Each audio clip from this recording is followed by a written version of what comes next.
આપણે બાલબોધ ગ્રંથની શરૂઆત કરી છે અને આ ગ્રંથની પૂર્વ ભૂમિકા આપણે જોઈ રહ્યા છીએ. ગ્રંથની શરૂઆત હજી આપણે નથી કરી, પરંતુ એ ગ્રંથને સમજવા માટેની પૂર્વ તૈયારીના રૂપમાં ગયા વખતે આપણે જે થોડો અભ્યાસ કર્યો હતો અને જે ચાર્ટ આપણી સામે હતો એ જ ચાર્ટને પુનઃ આપણે જોવાની શરૂઆત કરી અને તેમાં જેમ આગળ વધતા જશો એ રીતના ગ્રંથમાં આપણને સરળતા રહેશે. આપણો મુખ્ય હેતુ એ છે કે આજના સમયની અંદર શ્રી મહાપ્રભુના વિચારો અને શ્રી મહાપ્રભુજી દ્વારા ઉપદિષ્ટ જે ગ્રંથો છે એની સાચી સમજ એ દરેક અનુયાયી સુધી પહોંચે અને સાચા અર્થમાં એ જેમ બાલબોધ ગ્રંથમાં પુરુષાર્થનો વિષય છે, તો પુરુષ અને અર્થના બે અર્થો આપણે લઈ શકીએ. અર્થ એટલે પ્રયત્ન અને અર્થ એટલે ફલ. તો આપણો પ્રયત્ન શેના માટે હોવો જોઈએ અને એ પ્રયત્ન દ્વારા આપણને ફલિત શું થવાનું છે? તો મહાપ્રભુજીના મત પ્રમાણે ભક્તિ એ ખરા અર્થમાં પુરુષાર્થ છે અને ભક્તિ માટે પ્રયત્ન કરવો જોઈએ અને ભક્તિ આપણી પ્રભુ પ્રાપ્તિ સુધી આપણને લઈ જનારી છે. તો આ રીતના એ પ્રયત્નમાં બધા પ્રવૃત્ત થાય અને જે કાંઈ સંશયો હોય, જે કાંઈ ભ્રમણા હોય, એમાંથી એ છૂટી અને સાચા માર્ગ ઉપર આવી જાય અને જે પ્રયત્ન કરવાનો છે એ પ્રયત્નને સત્વરે આરંભ કરી દે. એટલા માટે શ્રી મહાપ્રભુજીએ એટલી સુંદર રીતે જે ગ્રંથોનો ઉપદેશ કર્યો, એ ગ્રંથોની પૂર્વ ભૂમિકામાં 16 ગ્રંથો છે કે જે એકદમ પાયાના ગ્રંથો છે અને પુષ્ટિ ભક્તિ સંપ્રદાયમાં જો સાચી રીતે પદાર્પણ કરવું હોય તો આ 16 ગ્રંથો છે એ આપણા માટે અત્યંત પાયાની વસ્તુ છે. એટલે આ 16 ગ્રંથોને અત્યંત સરળતાથી પહેલા આપણે દર્શન કરીએ તો એક વસ્તુ નિર્ધારિત થઈ જાય કે સંપ્રદાયની અંદર અનુયાયી વર્ગે કઈ દિશા તરફ પ્રયત્ન કરવો જોઈએ અને સ્વમૂલ્યાંકન કરી શકે કે જેટલો સમય સંપ્રદાયની અંદર આપણે વિતાવી ચૂક્યા છીએ એ સમયની અંદર આપણે શું ખરા અર્થમાં ભક્તિ માટે પ્રયત્ન કર્યો, અને જો ભક્તિ માટે પ્રયત્ન કર્યો હોય તો એ પ્રયત્ન કયા પ્રકારનો હતો, એટલે એનાથી શું ખરેખર ભક્તિ પ્રવૃત્ત થઈ શકે એવું તમને લોકોને લાગે છે? અને જો નથી લાગતું તો સાચા અર્થમાં એ ભક્તિ તરફની દિશા શું હોઈ શકે એ દિશા આ ગ્રંથોના અધ્યયન દ્વારા મળશે. એ ભક્તિ તરફ પ્રયત્ન જો આપણે ન કર્યો હોય તો હવેથી પણ આરંભ કરી દઈએ તો કદાચ આપણને આજ જીવનની અંદર એ ફલ પ્રાપ્તિ સુધી પણ પહોંચી શકાય, ન પહોંચી શકાય એવું નથી. એટલે આ ગ્રંથને સમજવા માટે આપણે વિચાર એવો કર્યો હતો કે પુરુષાર્થ 4 પ્રકારના બતાડવામાં આવે છે: ધર્મ, અર્થ, કામ અને મોક્ષ. પણ શ્રી મહાપ્રભુજીનો વિચાર એનાથી કંઈક અલગ છે.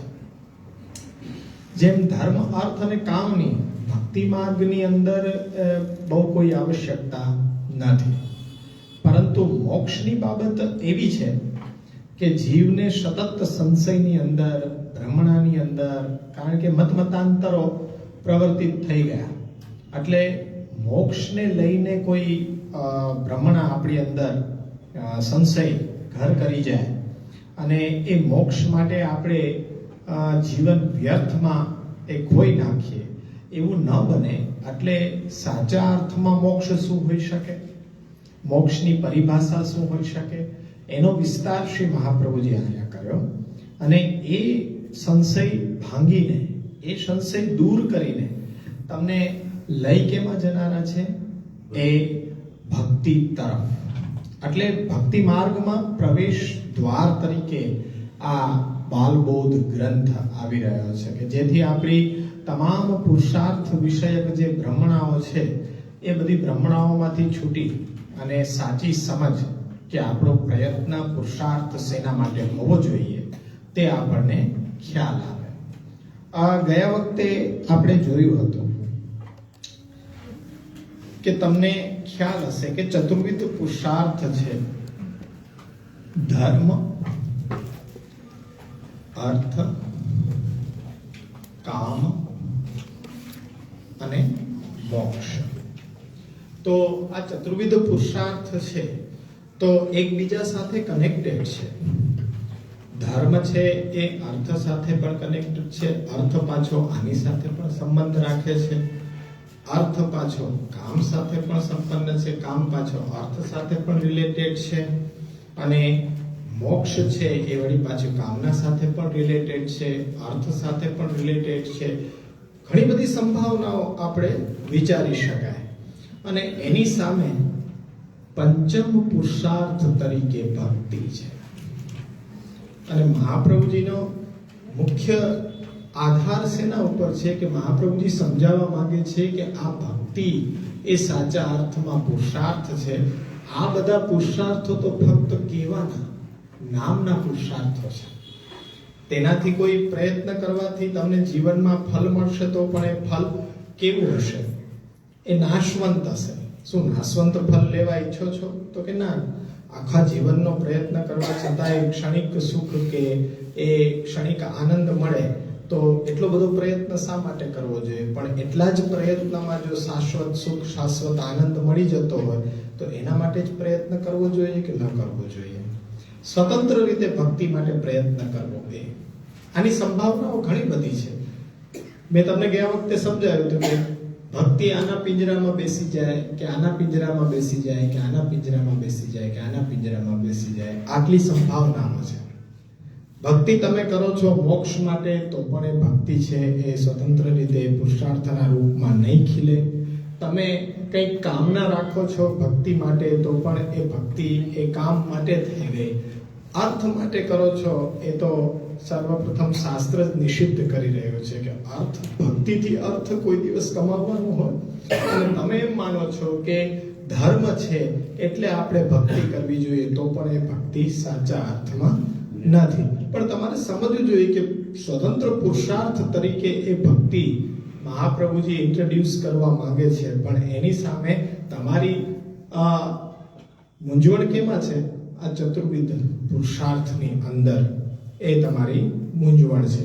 તો આપણે એક ચાર્ટ તમને આપ્યો હતો, તો એ ચાર્ટની અંદર પુરુષાર્થ એના બે વિભાગ આપણે પાડ્યા હતા, પ્રેયસ સ્વરૂપ અને શ્રેયસ સ્વરૂપ.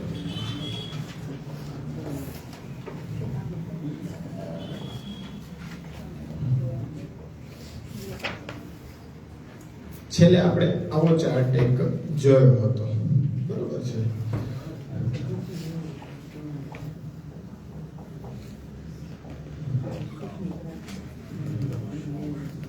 આ તમારી સામે હતો. ઘણા નવા આ વખતે આવ્યા હોય તો એને પાછો એ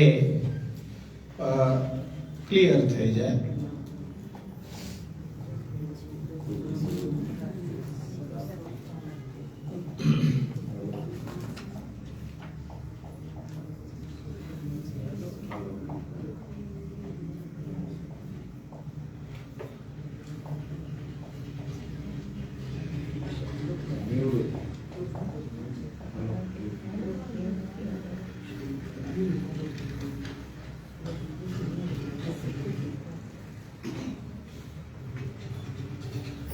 હંમેશા કામનાઓ બધાને હોય છે, પણ શાસ્ત્ર આ રીતના બતાવવા માંગે છે કે જેમ 4 પુરુષાર્થ છે તો શાસ્ત્રની દૃષ્ટિએ ધર્મ, અર્થ, કામ, મોક્ષ છે, પણ જીવની દ્રષ્ટિએ આ 4 પુરુષાર્થ નથી.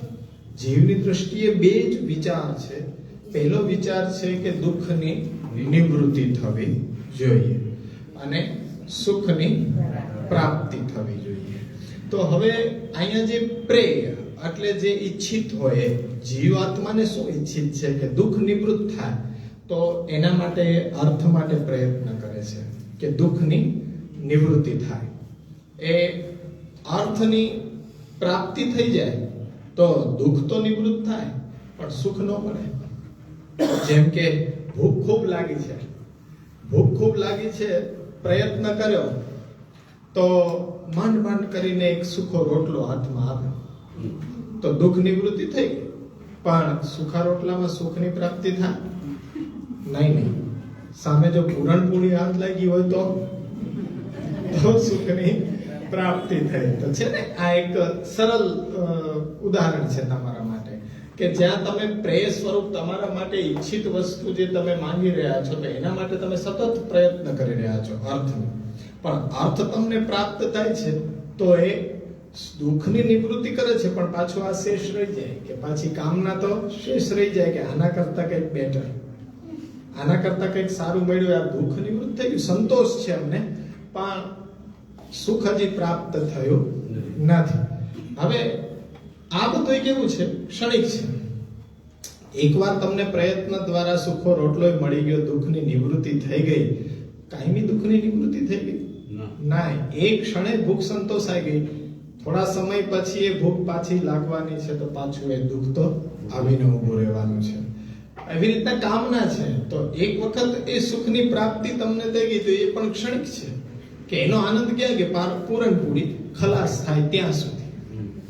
હવે પૂરણપૂરી ખલાસ થઈ જાય એટલે ત્યાં સુખની પાછી સમાપ્તિ થઈ જાય, પછી એનાથી આગળ કોઈ એ ગતિ નથી. પરંતુ અહીંયા સુધી અટકી જવું એ મનુષ્ય માટે યોગ્ય નથી. અહીંયા સુધી અટકી જાય તો પશુ કે રાક્ષસ એ જે એનો ભાવ હોય ને એ ખાલી આમાં ને આમાં જીવન છે એ પૂરું કરી નાખે. પણ મહાપ્રભુજીને ઈચ્છિત નથી કે પુષ્ટિ ભક્તિ સંપ્રદાય જેવો સંપ્રદાય પ્રાપ્ત કર્યો છે. તમે પુષ્ટિ જીવો ગણાવ છો, દેવી જીવો, પ્રભુના અંતરંગ જીવો, અને તમે સામાન્ય જીવોની જેમ ખાલી આ પ્રેય સ્વરૂપની અંદર જ તમારી આખું જીવન ભટકી ભટકીને પૂર્ણ થઈ જાય નહીં. તમારે એનાથી આગળ જવું જોઈએ. શાસ્ત્ર પણ એમ કહે છે કે પ્રેય સુધી પણ રોકાઈ ન જવું જોઈએ, પણ શ્રેય સુધી પહોંચવાનો પ્રયત્ન માણસે કરવો જોઈએ. તો શ્રેય સ્વરૂપ શું છે કે જીવનનું કલ્યાણ.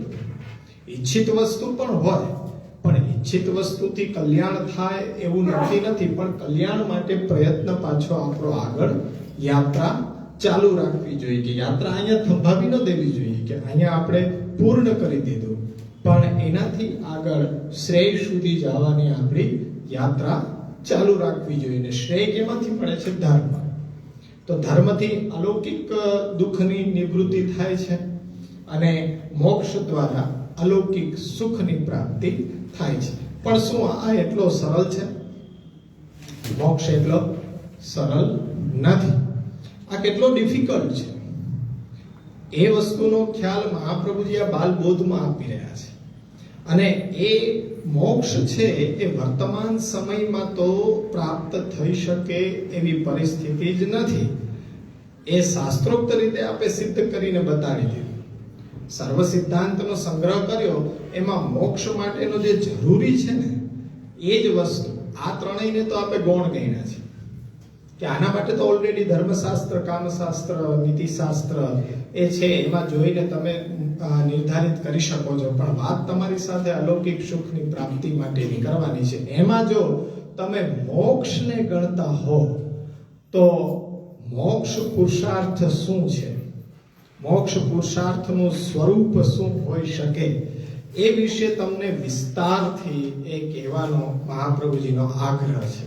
અને એ મોક્ષ પુરુષાર્થ દ્વારા સામે નારાયણદાસ છે, પુષ્ટિજીવ છે, દૈવી જીવ છે, એમના માટે કોઈ એ સર્વ સિદ્ધાંતનો સંગ્રહ કહેવાની આવશ્યકતા શું હતી? ત્યાં સ્વસિદ્ધાંતનો વિનિશ્ચય કેમ ન કર્યો?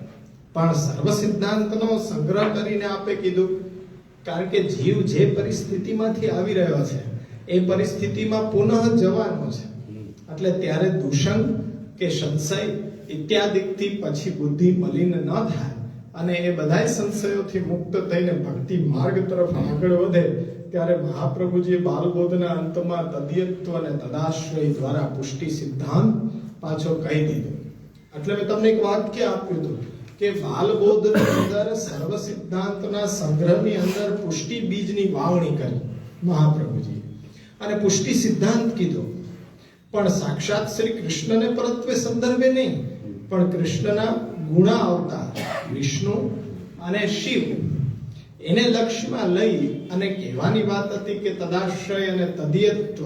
એ તદાશ્રય અને તદ્યત્વનો જે સિદ્ધાંત સમજાવો છે એ પુષ્ટિ ભક્તિ સંપ્રદાયનો આપે એક ખ્યાલ આપ્યો.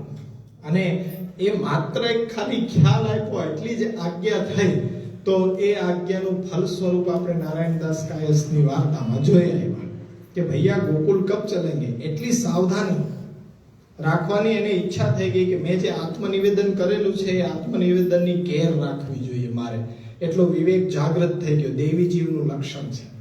અને એમણે પોતાની કેર પણ લીધી અને એ ચિત્ત પ્રભુમાં પ્રવણ કરવા માટેનો એક રસ્તો ગોતી કાઢ્યો કે ભૈયા ગોકુલ કબ ચલેંગે, બ્રજવાસીના છોકરા પાસે. આપણે તો આટલું બધું ડીપલી ભણતા એ બધું વિચારતા છતાં પણ આવી કેર રાખવાની આપણામાં સાવચેતી આવતી નથી, કારણ કે આપણને કોઈ વરદાન છે શ્રી મહાપ્રભુજીને એવું વરદાન મળ્યું છે કે જાઓ, તમારે કંઈ કરવાની આવશ્યકતા નથી. આ તો તે વખતેના જીવો હતા કે એમણે બધું કેર સાવચેતી લીધી. તમારા માટે તો વળી પાછા આગળ દેશ બહુ કઈ ખુલાસો, કારણ કે તમે બધા એકદમ ઇન્ટેલિજન્ટ છો. તમને વધારે કઈ ચિતાર આપવાની જરૂર નથી કે ત્યારથી અત્યારની પરિસ્થિતિ તો કેવી કઠિન છે, કેવી કઠિન છે. હજી કોઈને મગજમાં ના આવ્યો અકસ્માત સંભવિત છે.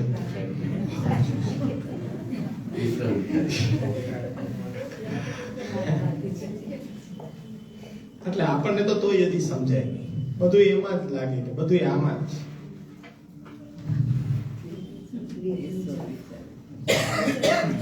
અલૌકિક પુરુષાર્થ છે.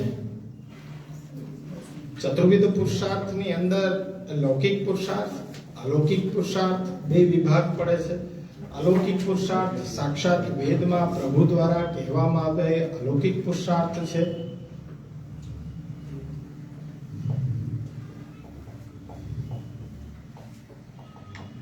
અલૌકિક ને લૌકિક નું ટાઇટલ આવશે ને આગળ આવશે.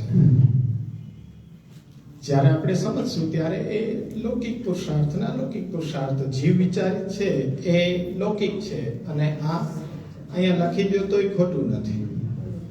અહીંયા અલૌકિક કરી દો અને અહીંયા લૌકિક કરી દો. એટલે કીધું કે બહુ ઇન્ટેલિજન્ટ છો, હિટ આપવાની આવશ્યકતા નથી. એટલે અહીંયા પાછું તમને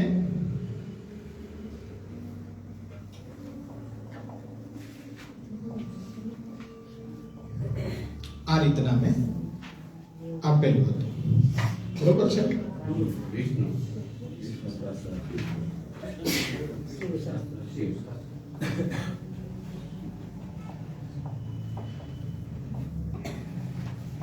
આની અંદર પાછા બે વિભાગ. અહીંયા જેમ કીધું એ આ એક વિભાગ લૌકિક અલૌકિક. આપણે જ્યારે ગ્રંથની કારિકા ભણશું દ્વિધા દ્વે દ્વે સ્વતસ્તત્ર સાંખ્ય યોગો પ્રકીર્તિતો ત્યાગા ત્યાગ વિભાગેન સાંખ્ય ત્યાગ પ્રકીર્તિત. આ બે સેના છે સ્વતઃ પ્રયત્ન. એમાં પણ સ્વતઃ પ્રયત્ન દ્વારા સાંખ્ય છે એ ત્યાગથી, અને યોગ છે એ આ ત્યાગથી. આજે આપણે આખો આ વિષય જોઈ લેવો છે. આ બે સેના છે અન્ય દ્વારા, એટલે પરતઃ. આમાં કેવી રીતના આવશે? વિષ્ણુ ભક્તિથી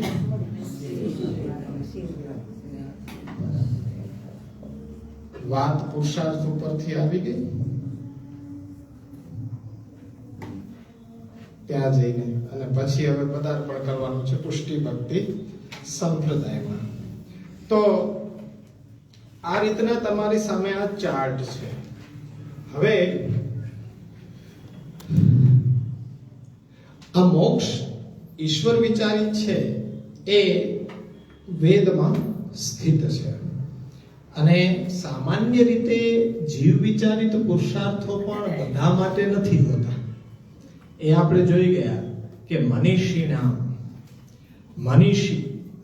એટલે કે જેનામાં બુદ્ધિ છે, પણ બુદ્ધિ હોવું એટલું કઈ સીમિત નથી, પૂરતું નથી. એ બુદ્ધિથી પોતાની ઇન્દ્રિયો મનને સંયમિત કરીને જે કાર્ય કરતો હોય એને મનીષી કહેવાય, એને પંડિત કહેવાય. એ લોકો પુરુષાર્થ આ જીવ વિચારિત છે પુરુષાર્થને સાધી શકે. બધા માટે તો આ પુરુષાર્થો નથી. તો પછી અલૌકિક તો કહેવાની જ વાત નથી. એનો મહાપ્રભુજી આપણે ગ્રંથમાં જોશું કે તરત જ એનો ઉપસંહાર કરી દેશે કે એ તો વેદમાં સ્થિત છે અને તે સાધ્ય સાધન સંયુક્ત છે. એટલે એના માટે અત્યારના પ્રયત્ન થઈ શકે નહીં, કારણ કે જીવ વિચારિત આ લૌકિક પુરુષાર્થ માટે પણ પ્રયત્ન કરે તો મનીષી જેનામાં છે એ જ આ પુરુષાર્થોને પામી શકે. એટલે એ પુરુષાર્થો વિશે જો ઈચ્છા રહી જતી હોય તો મહાપ્રભુજી કીધું કે એમાં પણ પ્રકારો છે. સ્વતઃ પોતાના પ્રયત્ન દ્વારા જો મોક્ષ મેળવવો હોય તો એના પણ રસ્તાઓ છે. તો એ સ્વતઃ મોક્ષને બતાડનારા બે શાસ્ત્રો, એક સાંખ્ય શાસ્ત્ર છે અને બીજું યોગ શાસ્ત્ર છે. અને જ્યારે સ્વતઃ મોક્ષમાં આપણે પાછા પડીએ ત્યારે પરતઃ મોક્ષ એટલે કે આપણામાં સામર્થ્ય ઓછું દેખાય ત્યારે અન્યનો આશ્રય લઈ અને મોક્ષ સુધી પહોંચવું હોય તો એના માટેના પણ બે શાસ્ત્રો છે, વૈષ્ણવ શાસ્ત્ર અને શૈવ શાસ્ત્ર. એ વૈષ્ણવ શાસ્ત્ર પંચરાત્ર, શૈવ શાસ્ત્ર પાશુપત શાસ્ત્ર. આ શાસ્ત્રો દ્વારા આપણે એમાં બતાડેલા તત્વોની ભક્તિ દ્વારા, તદાશ્રય અને તદ્યત્વ દ્વારા આપણને જે ઈચ્છિત છે એ વસ્તુ આપણે પ્રાપ્ત કરી શકીએ છીએ. એટલે એ પરતઃ મોક્ષ કહેવાશે કે બીજાના આશ્રય દ્વારા આપણે મોક્ષ મેળવવો. પણ એ આશ્રય દ્વારા મોક્ષ મેળવવો હોય તો એની વ્યવસ્થા કેવી રીતના છે એ ક્રમ બાય ક્રમ આપણે જોતા જઈએ. તો સૌપ્રથમ આપણને બધાને ખ્યાલ છે કે જ્યારે બ્રહ્મમાંથી જેમ બળતો અગ્નિ હોય અને એમાંથી અસંખ્ય તણખલાઓ જરે એવી રીતના જીવાત્માઓની એ ઉત્પત્તિ થઈ. એટલે શરૂઆતમાં એ જીવાત્માઓની ઉત્પત્તિ થઈ ત્યારે એનું નામ જીવ નહોતું પડ્યું. આપણે કહે ને કે જીવ, આપણે બધા જીવ નહીં, સાચી ઓળખ આપણી શું હતી? બ્રહ્માંશ. બ્રહ્મમાંથી આપણે છૂટા પડ્યા, એ બ્રહ્મનો અંશ જ છીએ. પણ પ્રભુએ પ્રગટ શેના માટે કર્યા? તો કે પ્રભુને એકમાંથી અનેક થઈને પોતાનો આનંદ લેવો છે અને ક્રીડા કરવી છે, એટલે એક રમત રમવી છે. તો રમત ત્યાં સુધી આનંદદાયક ન થાય કે એક પક્ષ સબળો અને બીજો પક્ષ નબળો બને. તો એટલા માટે બ્રહ્માંશમાંથી ભગવાને પોતાનું સત, ચિત્ત અને આનંદ જે ગુણધર્મો વિદ્યમાન હતા એમાંથી સતચિત્ત રહેવા દઈ અને આનંદ ગુણ છે એ તિરોહિત કરી દીધો, એટલે છુપાવી દીધો. એટલે આપણે દીનહીન અને પરાધીન થઈ ગયા. એટલે આપણે આ અહમતા મમતાના એ પાસાની અંદર જકડાઈ ગયા. એટલે આપણને સંસાર લાગુ પડ્યો. એટલે આપણે અવિદ્યા રૂપી જે પર્વો છે એ અવિદ્યાના પર્વો આપણા ઉપર હાવી થતા આપણે આપણું ખરું સ્વરૂપ છે એ ભૂલી ગયા.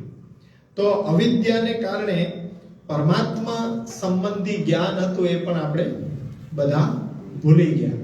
તો એ અવિદ્યા શું હોઈ શકે? અને એ અવિદ્યાને કારણે અન્યથા જ્ઞાન થઈ ગયું.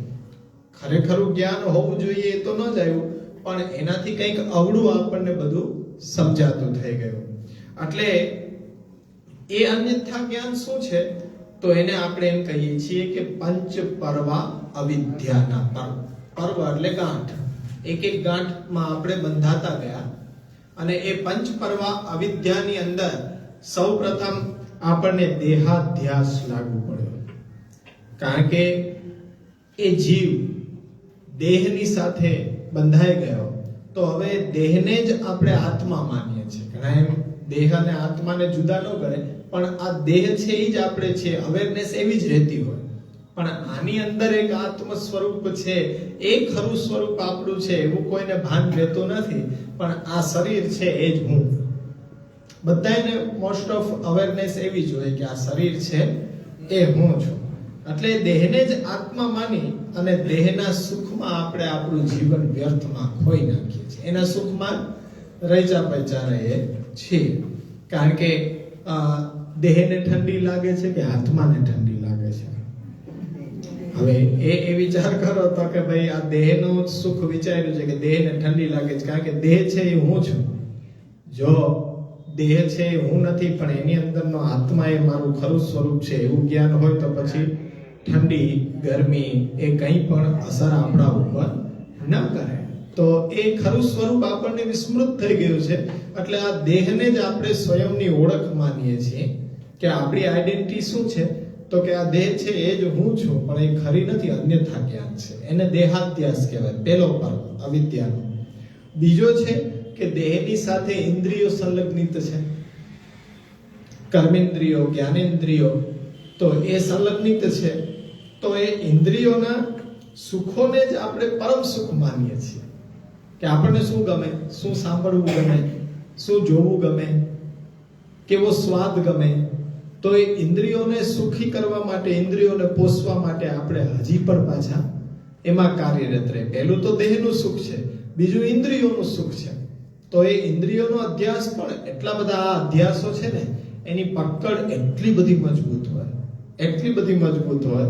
અને એ અહમતા મમતા શરૂઆત ક્યાંથી થાય? આપણા દેહથી. અને એનો વિસ્તાર ક્યાં સુધી ફેલાયેલો છે આપણે જોઈ જ ન શકીએ. સપોઝ ઉદાહરણ આપું કે રાતના તમે સૂતા હો, તમારા ઘરની બારીની ગ્લાસ ઉપર કોઈ પથ્થર મારે તો તમે ઘરની બહાર દોડી જાઓ. એ પથ્થર તમને લાગ્યું પણ ન હોય, છતાંય તમે બહાર દોડી જાઓ. અને એ કોઈ વ્યક્તિ ઊભો હોય કે જેને પથ્થર માર્યો હોય તો શું કરો તમે? એ તો કહેવાનું ન હોય ને, ત્યાં જઈને કરવાનું હોય, કરીને બતાડવાનું હોય. પણ શું કામ? ઓલો બ્રહ્મ જ્ઞાન આપે કે ભાઈ પથ્થર મેં તમને ક્યાં માર્યો? તમારા ઘરની બારીને માર્યો. ખોટું લાગવું જોઈએ તો તમારા ઘરની બારીને ખોટું લાગવું જોઈએ, તમને કેમ ખોટું લાગ્યું?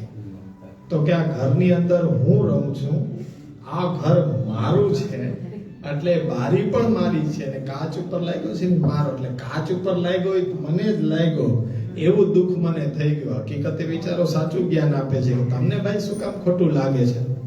તમને પથ્થર અડ્યોય નથી. તમારા ઘરની બારી ઉપર પણ આપણી અહમતા મમતાનું સર્કલ કેટલું વિસ્તાર પામેલું છે એનું ઉદાહરણ છે ખાલી નાનકડું. એના ઉપરથી તમે સમજી જાઓ કે કેટલું બધું તમને લાગી આવે છે. હકીકતે એ તમારું છે પણ નહીં.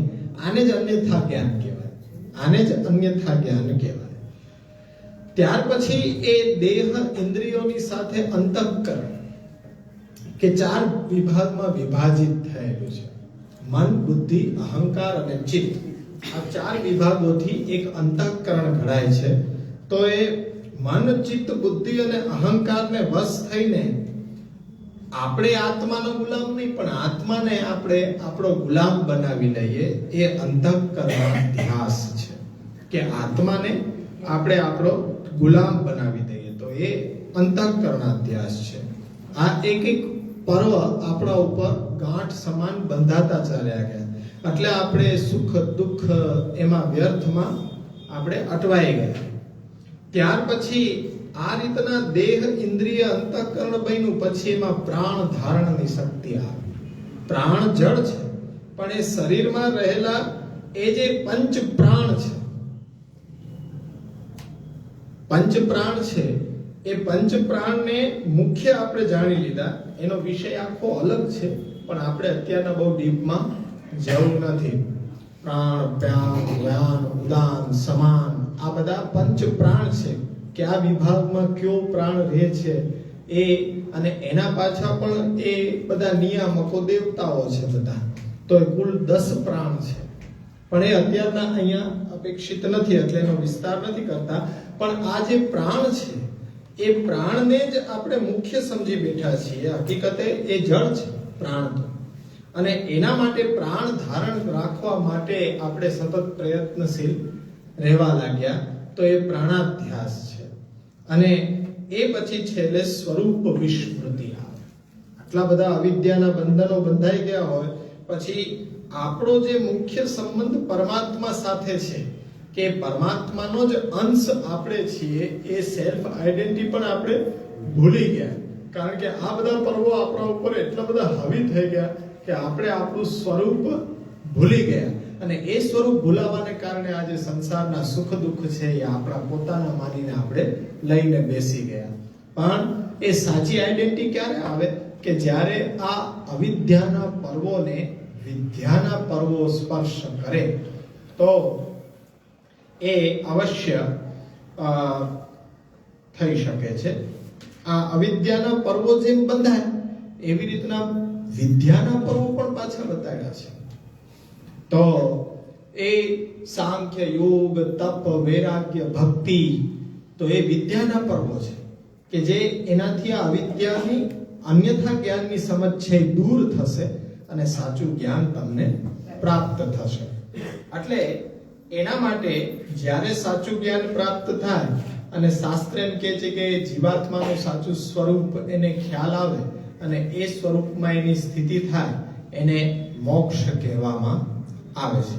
તો હવે એ સાચું જ્ઞાન પ્રાપ્ત કરવા માટેના શાસ્ત્રો મુજબના મોક્ષ માટેના માર્ગો કયા?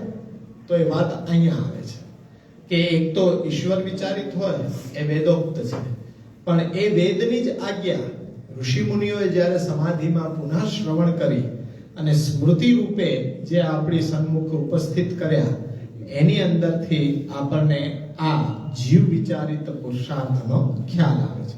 અને જીવ વિચારિત પુરુષાર્થ માટે મુખ્ય શાસ્ત્ર તરીકે સાંખ્ય, યોગ, વૈષ્ણવ શાસ્ત્ર અને શૈવ શાસ્ત્ર, બે એમાંથી સ્વતઃ મોક્ષ માટે અને બે પરતઃ મોક્ષ માટે. હવે સૌપ્રથમ આવી રહ્યું છે સાંખ્ય.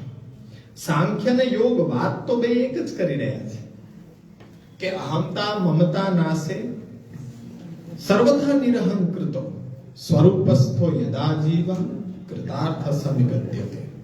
પરંતુ બેની રીત જુદી જુદી છે. એક છે એ ત્યાગને મહત્વ આપે છે અને બીજું છે એ અત્યાગને, કે ત્યાગ જરૂરી નથી. તો હવે આ સાંખ્ય શાસ્ત્ર શું છે? તો એ સાંખ્ય શાસ્ત્રને અત્યારના બહુ ડીપમાં જવાની આવશ્યકતા નથી, પણ કેવી રીતના એ મોક્ષને પ્રતિપાદિત કરે છે? તો ત્યાગ દ્વારા. એટલે ત્યાગ, શેનો ત્યાગ? તો એ વિશે વિચાર કરવો હોય તો સાંખ્ય શાસ્ત્રનો થોડોક આપણે ખ્યાલ લેવો પડે કે જેટલો ગ્રંથને સમજવા માટે જરૂરી છે. તો આપણને ખબર છે કે જે સડ દર્શનો તમને લખાડવામાં આવ્યા હતા એમાં સાંખ્ય, ન્યાય, યોગ, મીમાંસા, વૈશેષિક, આ બધા દર્શનો હતા. એમાંનું એક દર્શન છે એ સાંખ્ય છે. અને એ સાંખ્ય એટલે સંખ્યા 1 2 3 4 5 6 7 પ્રકૃતિનું નિર્માણ થવામાં જેટલા તત્વો એ ઉપયોગી થયા છે એ તત્વોની ગણના આ શાસ્ત્ર કરતું હોવાથી, એને કાઉન્ટ કરતું હોવાથી એનું નામ સાંખ્ય શાસ્ત્ર પડ્યું છે.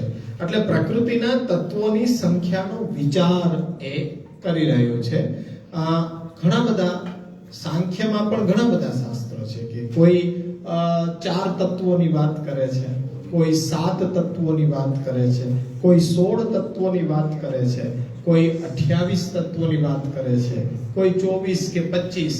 પણ બધાય શાસ્ત્રોમાં જેટલા બતાવ્યા છે બીજા બધા તત્વો એના અંતર્હિત છે. પણ શ્રીમદ ભાગવતમાં પ્રભુએ જે આ સાંખ્ય શાસ્ત્રના 28 તત્વો વાળું સાંખ્યને પ્રમુખ ગણ્યું, મહાપ્રભુજીએ એને જ પ્રમાણની મોહર લગાડી દીધી છે. એટલે હકીકતે સાંખ્ય શાસ્ત્રના પ્રણેતા આપણે ગણીએ છીએ શ્રી કપિલદેવજી. કપિલદેવજીએ સાંખ્યનો બોધ પોતાની માતા દેવહૂતિજીને આપ્યો અને દેવહૂતિજીનો મોક્ષ થયો. એ આપણે કપિલદેવને એ ગણીએ છીએ. ભગવદ અવતાર પણ છે અને ઋષિ મુનિઓમાં પણ એમની ગણતરી થઈ રહી છે. પાછો એક વિષય છે, એક આખો વિષય છે કે મુનિની અંદર ગણતરી કેમ અને અવતારમાં પાછી ગણતરી કેમ છે. આ શું છે કે પરસ્પર એવા વિરોધાભાસ છે કે જેને ધૈર્ય ધારણ કરીને સમજવા પડે. સૃષ્ટિની અંદર આવા વિરોધાભાસ ઘણા બધા છે અને આપણી બુદ્ધિ કામ ન કરે કે આ વિરોધાભાસને કેવી રીતના આપણે સમજવા. કેટલા વિરોધાભાસને આપણે જોઈએ તો સમજમાં ન આવે કે ભાઈ હકીકતે છે શું. માની લ્યો કે સપોઝ વહેલ માછલી હકીકતે શું હતી? પશુ. એટલે એ ભૂચર પ્રાણી હતું, ભૂચર પ્રાણી. પણ એટલી વિશાળકાય પ્રાણીને ખોરાકની એટલી બધી ઉપલબ્ધિ ન થઈ એટલે એને અનુકૂલન સાધ્યું. એટલે હવે એ પાણીની અંદર રહેવા માંડી અને હવે પરિસ્થિતિ એવી થઈ કે અનુકૂલન એવું સધાઈ ગયું કે ભૂચરમાંથી જલચર થઈ ગયું. હવે જરાક પાણી ઓછું હોય તો જીવી ન શકે. બાકી હકીકતે છે વળી પાછું ભૂચર પ્રાણી કે એ તો જમીન ઉપર રહેનારું પ્રાણી હતું. તો આજે એ પરિસ્થિતિ છે કે આ પરસ્પર વિરોધાભાસ છે કે જે ભૂચર હોય એ જલચર કેમ થઈ ગયું, અને હકીકતે ભૂચર હોય તો પાણી વિના રહેવું જોઈએ ને, હવે પાણી વિના નથી રહેતું. આવા પરસ્પર વિરોધાભાસ છે. તો અહીંયા પણ એ પ્રકારનો વિરોધાભાસ છે કે વેદની અંદર એને અવતાર પણ ગણવામાં આવ્યા છે, અને પાછા ઋષિ મુનિઓની ગણનામાં પણ કપિલ દેવજીની પાછી ગણના થાય છે. એમાં પાછું ધૈર્ય જોઈએ, આપણું ભાવનાત્મક ધૈર્ય જોઈએ, વ્યવહારાત્મક ધૈર્ય જોઈએ, તો એ બૌદ્ધિક ધૈર્ય જોઈએ. તો આ બધી વસ્તુઓને સમજવા માટે ધૈર્ય જોઈએ, પણ એ આપણો વિષય અત્યારના નથી. એને સમજવા માટે સૌપ્રથમ આ સાંખ્ય શાસ્ત્રમાં સાંખ્ય તત્વ એવો ગ્રંથ રચનાર ઈશ્વર કૃષ્ણ થયા કે જેમણે સાંખ્ય તત્વ નામનો ગ્રંથ રચ્યો, અને વાચસ્પતિ મિશ્રએ એના ઉપર વ્યાખ્યા કૌમુદી નામની વ્યાખ્યા રચી. વાચસ્પતિ મિશ્રએ કૌમુદી નામની ટીકા રચી છે. અને સાંખ્ય શાસ્ત્રમાં પણ બે વિભાગ છે. સાંખ્ય શાસ્ત્રની અંદર બે વિભાગ છે, શૈશ્વર સાંખ્ય અને નિરીશ્વર સાંખ્ય. શૈશ્વર સાંખ્ય એ યોગ જે અત્યાગની વાત કરીને ચિત્તવૃત્તિનો નિરોધની વાત કરે છે, શૈશ્વર સાંખ્યની છે. પણ જ્યારે આ સાંખ્ય શાસ્ત્ર પ્રકૃતિના તત્વોની ગણના કરે છે અને એમાંથી એ તત્વોની ત્યાગની વાત કરી રહ્યું છે, તો એ નિરીશ્વર સાંખ્યનો ભાગ છે. એટલે સાંખ્ય શાસ્ત્રમાં બે વિભાગ છે. ઈશ્વરની સત્તાને માન્યતા આપીને વર્ણન થયું હોય સઈશ્વર સાંખ્ય, એને સૈશ્વર સાંખ્ય કહેવાય. અને ઈશ્વરની સત્તાને સ્વીકાર ન કર્યો હોય એ બધા નિરીશ્વર સાંખ્ય છે. એ પણ વાત આપણે જ્યારે ગ્રંથ સમજશું ત્યારે ઉપયોગી થશે કે બધા ઋષિ મુનિઓ વેદ ભણીને જ ઋષિ થયા, છતાં પણ એમના દ્વારા કહેવાયેલા જે વચનો છે એમાં ઈશ્વરની માન્યતા અમુકે સ્વીકારી, અમુકે કેમ ન સ્વીકારી. મહાપ્રભુજી એનો સુંદર ખુલાસો આપ્યો. મહાપ્રભુજી કહે છે કે તથૈવેશ્વર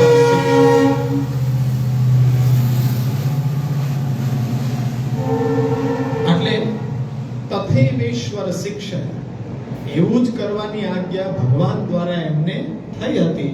એટલે એ વેદનો અભ્યાસ કરીને જ ઋષિ થયા, પરંતુ ભગવદ આજ્ઞા જેવી થઈ હોય એ પ્રમાણે એમને એ કાર્ય કર્યું. કોઈએ ઈશ્વરની સત્તાને સ્વીકારી, કોઈએ ઈશ્વરની સત્તાને અસ્વીકાર કરીને એ શાસ્ત્રની રચના કરી. હવે સાંખ્ય શાસ્ત્રની અંદર મુખ્યત્વે ચાર બાબત છે. જો સામાન્ય રીતે સમજો ને તો આ ચાર બાબતોનો વિચાર આખા સાંખ્યની અંદર કરવામાં આવ્યો છે. એમાં પહેલું છે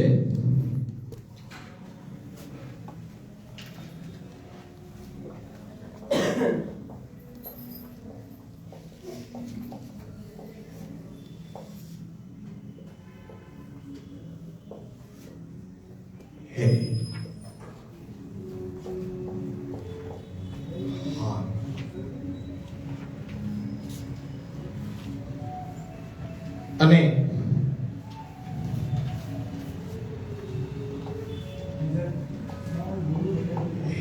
હેતુ.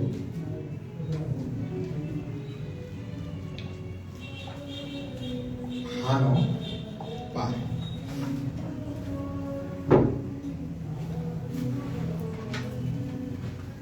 આ મુખ્યત્વે સાંખ્ય શાસ્ત્રની અંદર ચાર બાબતોનો વિચાર કરવામાં આવ્યો છે. એટલે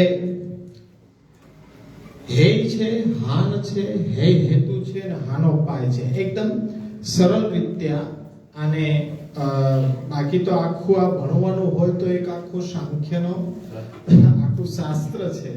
એટલે એને આપણે ટૂંકમાં જોઈ રહ્યા છીએ કે આ ચાર વસ્તુ હકીકતે છે શું. હવે એમાં પહેલો વિભાગ આવે કે હેય છે. હેય એટલે શું કે ત્યાગ કરવા લાયક બાબતો છે, તેમાં જેનો સમાવેશ થતો હોય એનો ત્યાગ કરવો જોઈએ. ત્યાગ કરવા લાયક બાબતો કઈ હોઈ શકે? ત્રણેય પ્રકારના દુઃખો, ત્રણેય પ્રકારના દુઃખો છે, આધ્યાત્મિક, આધિભૌતિક અને આધિદૈવિક. એ ત્રણેય પ્રકારના દુઃખોનો ત્યાગ કરવો એ હેય છે. એટલે આપણને એ વસ્તુ સ્વીકાર્ય છે. એટલે ત્રણેય પ્રકારના દુઃખોનો એમાં ત્યાગ કરવાની વાત આવે છે. ત્યાર પછી હાન આવે છે. હાન એટલે શું? હાન એટલે અહમતા મમતાની અંદર જે આપણે બંધાઈ ગયા છીએ અને એ અહમતા મમતામાંથી કેવી રીતના અહંકાર, અભિમાન એ બધી વસ્તુઓ જાગૃત થાય છે.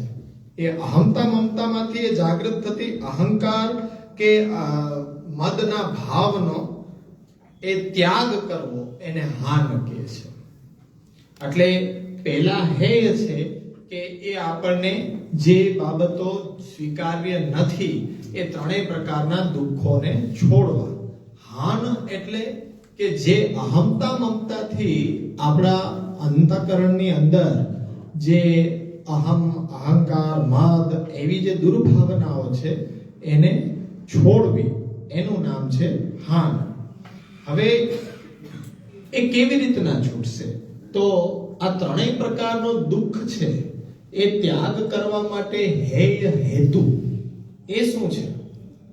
તો એ ખાસ સમજવા જેવું છે કે દુઃખ થવાના હેતુ શું શું છે. આ ત્રણેય પ્રકારના જે દુઃખો છે, આધિભૌતિક, આધિદૈવિક, આધ્યાત્મિક, એ ત્રણેય પ્રકારના દુઃખો થવાના કારણો શું, હેતુ શું છે? તો ત્યાં વાત કરવામાં આવી કે આ સૃષ્ટિનું નિર્માણ કેવી રીતના થયું. પ્રકૃતિ અને પુરુષ, પ્રકૃતિ અને પુરુષના એ મિલનથી આ સૃષ્ટિ અસ્તિત્વમાં આવી. હકીકતે પ્રકૃતિ શું છે? ઉદાહરણ દ્વારા તમને સમજાવું કે અક્ષર બ્રહ્મમાંથી જ્યારે એ સૃષ્ટિને ઉદ્ભવ કરવાનો પ્રભુએ ઈચ્છા કરી ત્યારે પોતાનામાંથી અક્ષર બ્રહ્મ એ પ્રગટ કર્યો. અક્ષર બ્રહ્મની અંદર એક કારણ કોટી અને સ્વરૂપ કોટી. તો સ્વરૂપ કોટીની અંદર કાલ, કર્મ, સ્વભાવ, પણ કારણ કોટીની અંદર પ્રકૃતિ અસ્તિત્વમાં આવી. હવે પ્રકૃતિ એક એવી વસ્તુ છે કે જેની અંદર દરેક વસ્તુ બનાવવાની બધી જ સામગ્રીઓ છે એ ફિટ થયેલી છે, પરંતુ હવે એને સંચાલિત કરવા માટે કોઈ શક્તિ, કોઈ ફોર્સ ની આવશ્યકતા છે. તો હવે તમે સમજો કે જ્યારે તમે કોઈ ઇલેક્ટ્રોનિક્સની દુકાનમાં જાઓ છો તો ઇલેક્ટ્રોનિક્સની દુકાનમાં જઈને તમે કોઈ ટેલિવિઝન ખરીદો, તો હવે ટેલિવિઝન તમે સારામાં સારું ખરીદીને ઘરે લઈ આવો, તો હવે તમને ખબર છે કે એ ટેલિવિઝનની અંદર આખું જગત દેખાડવાની તમને એ શક્તિ છે, સામર્થ્ય છે, પણ હવે એને એમને રાખી દો તો એ કેવી રીતના બતાડે? એ પ્રકૃતિ છે, પણ એને ઇલેક્ટ્રિસિટીનો ફોર્સ જ્યાં સુધી નહીં આપવામાં આવે ત્યાં સુધી એ ઓન થઈ શકશે નહીં. ત્યાં સુધી એની અંદર જે સામર્થ્ય છે એની અંદર જ રહેશે, એ તમારા સુધી પહોંચશે નહીં. તો આ પ્રકૃતિ છે એ એવી રીતના અસ્તિત્વમાં આવી કે એનામાં પ્રભુએ જે ઈચ્છા કરી હતી એ જગત સૃષ્ટિની રચનાની બધી જ કલાકારીઓ ફિટ થયેલી છે, પરંતુ એ પ્રકૃતિને ફોર્સ કોણ આપે? એ બ્રહ્મ સિવાય, ભગવાન સિવાય ફોર્સ કોણ આપી શકે? એટલે એ અક્ષર બ્રહ્મમાંથી પાછો પુરુષ પણ પોતે પાછો એ અસ્તિત્વમાં આવ્યો અને એ પ્રકૃતિને કેવલ ફોર્સ આપવાનું જ કાર્ય કરે છે કે એ જનરેટ થાય, એની અંદરથી આ સૃષ્ટિનું નિર્માણ કાર્ય આરંભ થાય. એટલે એમ સાંખ્ય કહે છે કે આ પ્રકૃતિ અને પુરુષ મળતા આખી સૃષ્ટિ બની. અને એની પ્રોસેસ છે કે પ્રકૃતિમાંથી મહત્તત્વ અસ્તિત્વમાં આવ્યું. મહત્તત્વ એટલે એ તમે નિબંધ ભણશો ત્યારે શાસ્ત્રાર્થ પ્રકરણની અંદર આસન્ય પ્રાણની ઉપાસનાની વાત આવશે. એ આસન્ય પ્રાણ એટલે મહત્તત્વ, જે કાંઈ છે એ બધું મહત્તત્વ છે.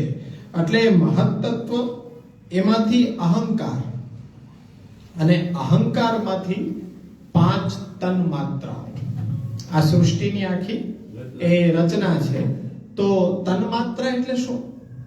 એ પણ આપણને ખ્યાલ હોવો જોઈએ, કારણ કે અભ્યાસ એકદમ પાયાથી કરવા માંગીએ છીએ કે આપણી ઇન્દ્રિયોને વિષય સાથે જોડનારો કોઈ બંધ, કોઈ પુલ, કે આંખ બોર્ડને જોઈ રહી છે પણ આંખ છે એ બોર્ડમાં ઘૂસી નથી જઈ રહી, કે બોર્ડ છે એ આંખમાં ઘૂસી નથી જતો, પણ તમારી આંખ અને આ બોર્ડ વચ્ચે કોઈ એક સંપર્ક સેતુ બંધાય છે કે જેનાથી તમને આ દ્રશ્યમાન થાય છે, એને કહેવાય દ્રશ્ય તન્માત્રા.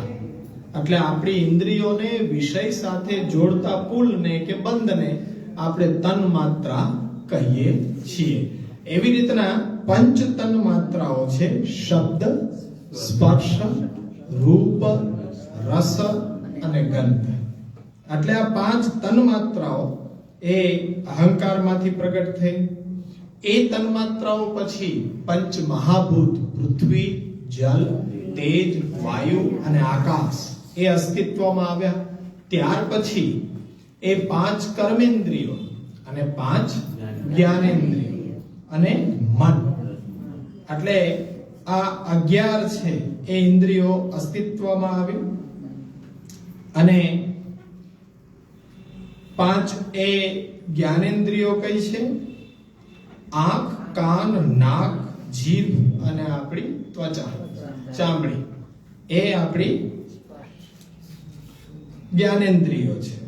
અને કર્મેન્દ્રિયો હાથ, પગ, મોઢું, પાયું અને ઉપસ્થ. અને આ બધા આ રીતના એ સૃષ્ટિ ઉત્પાદન વખતે જ્યારે પ્રકૃતિ અને પુરુષનું મિલન થાય છે ત્યારે આ પ્રકારના એ અસ્તિત્વમાં આવે છે.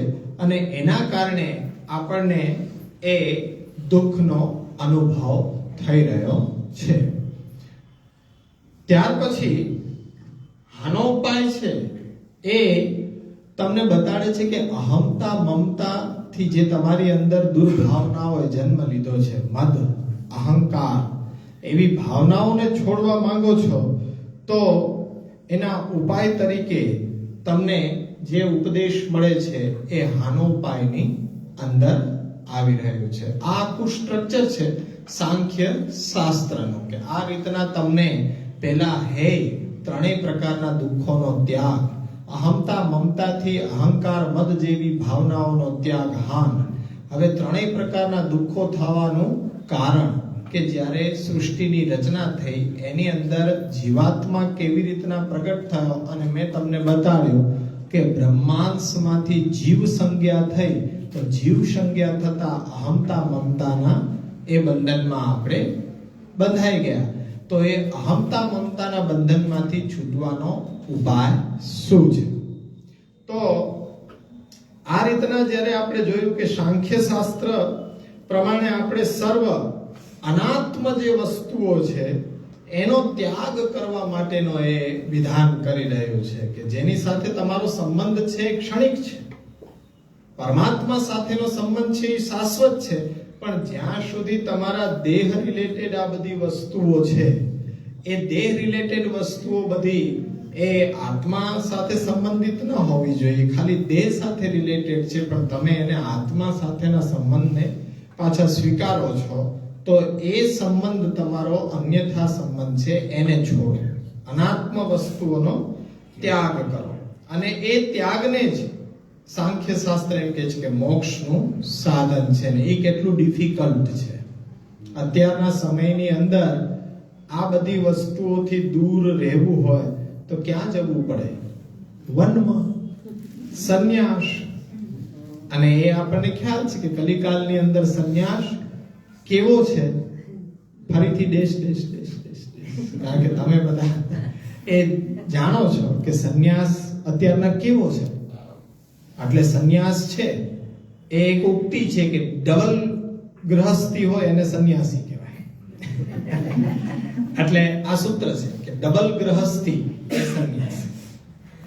કારણ કે જે ગૃહસ્થ પાસે ન હોય એટલું આજે સંન્યાસીઓ પાસે છે. BMW થી નીચે પગ ન મૂકે એવો સંન્યાસ. ભૌતિક વસ્તુઓને છોડવાનું નામ સંન્યાસ આ સાંખ્ય શાસ્ત્ર કહે છે, પણ એ ભૌતિક વસ્તુઓનો જ સંગ્રહ જેની અંદર કરેલો હોય એ સંન્યાસી. એટલે ડબલ ગ્રહસ્થી એનું નામ સંન્યાસ. એટલે આ કેવી રીતના બધું થયું તો આખી પ્રોસેસને તમે હવે જાણો. સૌપ્રથમ દેહના અસ્તિત્વમાં આવ્યા આપણે બધા કે જીવ છે એ દેહ ધારણ કર્યો અને હવે દેહની અંદર વળી પાછું અંતઃકરણ કહેવાય. અંતઃકરણ 4 વિભાગોની અંદર ડિવાઇડેડ થયેલું છે. મન, બુદ્ધિ, અહંકાર અને ચિત્ત. એમાં બુદ્ધિ આવી તો એ બુદ્ધિનો સંપર્ક પાછો એ દેહને થાય, દેહ દ્વારા પાછો આત્માને થાય કે ન થાય? કારણ કે બુદ્ધિનો સંબંધ છે હકીકતે એ આત્મા સાથે પણ રિલેટેડ છે. તો બુદ્ધિનું કાર્ય શું? બુદ્ધિનું કાર્ય શું? તો એમ કહેવાય છે કે બુદ્ધિ છે મુખ્યત્વે 8 બાબતોનો વિચાર કરે છે. બુદ્ધિ હંમેશા 8 બાબતોનો વિચાર કરે છે. ધર્મ, અધર્મ, જ્ઞાન, અજ્ઞાન, વૈરાગ્ય, અવૈરાગ્ય, ઐશ્વર્ય, અનૈશ્વર્ય. આ 8 બાબતોનો ખાસ વિચાર બુદ્ધિ કરે છે. અને બુદ્ધિનો સંબંધ દેહ સાથે જોડાણો અને બુદ્ધિએ એ જેટલા વિચારો કરેલા એ બધા દેહને લાગુ પડ્યા અને દેહ દ્વારા એ વાસનાના રૂપમાં પાછા એ આત્માને લાગુ પડ્યા અને એ પાછી વાસનાઓની પૂર્તિ કરવા માટે પ્રયત્ન કરવો અને એ પ્રયત્નથી દુઃખ પ્રાપ્ત થવું. આ હેતુ કે કેવી રીતના સૃષ્ટિમાં જીવાત્મા પ્રગટ થઈ તો એને દુઃખ ભોગવવા પડ્યા. તો કે ભાઈ દેહની અંદર બુદ્ધિ છે ને બુદ્ધિ છે એ વિચારો કરે અને એ વિચારો દ્વારા એ દેહનો સંબંધ પાછો આત્મા સાથે છે તો એની અંદર વાસનાના રૂપમાં એ પાછી સંલગ્નિત થઈ ગઈ. અને એ કેવી રીતના તો કે આત્મા વળી પાછી એકલી નથી. આત્માની સાથે સૂક્ષ્મ શરીર જોડાયેલું છે. હવે સૂક્ષ્મ શરીરથી આત્માનો છુટકારો થાય ને ત્યારે જ મોક્ષ થઈ શકે. સર્વથા નિરહંકૃતો એ અવસ્થા કે જ્યારે આત્માની સાથે લાગેલું સૂક્ષ્મ શરીર જેને કહેવાય લિંગ દેહ, એની અંદર ખાલી પંચ મહાભૂત નથી, બાકી બધું છે. કર્મેન્દ્રિય છે, જ્ઞાનેન્દ્રિય છે, તન માત્રાઓ છે. તો હવે એનું કાર્ય કેવું છે કે સૂક્ષ્મ દેહ છે એ આપણા સ્થૂલ દેહથી કરેલા જેટલા પણ સત્કર્મો, દુષ્કર્મો, એના સંસ્મરણો પોતાની સાથે એ સેવ રાખે છે. એમ કે એવી ડ્રાઈવ છે કે સેવ રાખે છે. અને પછી જુઓ કે એ એક દેહમાંથી બીજા દેહની અંદર આત્મા જ્યારે પરિભ્રમણ કરતો હોય તો એની સાથે આ ડ્રાઈવ પણ વળી પાછી ફિટ થાય. નવો મોબાઈલ લીધો તો નવો મોબાઈલમાંથી જેવું સિમ કાર્ડ કાઢી અને નવા મોબાઈલમાં નાખ્યો તો પાછા નવામાં જ એ પાછા તમારા જૂના નંબર, જૂના મેસેજ બધુંય બતાડવા લાગે છે. કેમ ભાઈ? તો કે આ મેમરી કાર્ડ છે કે આ સિમ કાર્ડ છે એમાં જે આપણે સેવ કરેલો ડેટા હોય ને એ પાછો એ બીજામાં પણ એને જ બતાવે. એવી રીતના આપણી આત્માની સાથે જે લિંગ દેહ સૂક્ષ્મ શરીર છે એ સૂક્ષ્મ શરીર છે એ પાછો દેહ જેમ બદલાય એમ આત્માની સાથે આ સૂક્ષ્મ દેહ છે એ સંસ્મરણોને યાદ રાખી અને એ ચાલતો રહેતો હોય છે. એટલે આપણે આ દુઃખમાંથી નિવૃત્ત થઈ શકતા નથી, કારણ કે એ સંસ્મરણો રહી જવાના. એટલે અવશ્ય એ આપણને કોઈ ને કોઈ એ ફલ તો ત્યાં ભોગવવું જ પડશે. હવે આ એવું છે કે ભાઈ એ જ્યારે કેવી રીતના આત્મા સાથે જોડાયેલો છે તો એને બુદ્ધિએ કરેલા વિચારો કેવી રીતના આને લાગુ પડી જાય સૂક્ષ્મ શરીરને.